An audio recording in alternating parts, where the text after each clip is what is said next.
Welcome to the Learning Pines YouTube. We hope this video helps. You start by picking and installing a reliable VPN on your device. This protects your traffic and avoids regional restrictions. Once installed, open the VPN, sign in, and choose a nearby server to reduce lag. This matters because video uploads and edits need stable bandwidth. Make sure your connection shows as secure, then run a quick speed test. If speeds are acceptable, you're ready to launch Capcut. This first step prevents geo-blocks and keeps your project continuity intact. With your VPN active, close Capcut completely and then reopen it so the app picks up the new IP and routing. This ensures Capcut servers see the VPN address.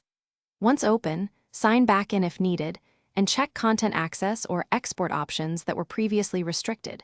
If you hit sync or cloud problems, toggle airplane mode briefly and re-enable Wi-Fi while the VPN stays connected.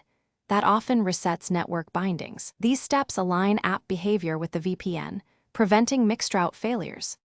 Finish by rendering a short 720p test clip to confirm export, upload, and cloud sync work under the VPN. This saves time versus full renders. If exports are slow, switch to a different VPN server or move to a stronger Wi-Fi band, since speed matters for video files. If Capcut still misbehaves, stuck uploads, failed sign-ins, clear the app cache, reauthorize the VPN, or reinstall Capcut. These fixes remove corrupted sessions. One tip: if region locks persist, try a nearby alternative server rather than maximizing distance. Thanks for watching. Consider subscribing if we helped you.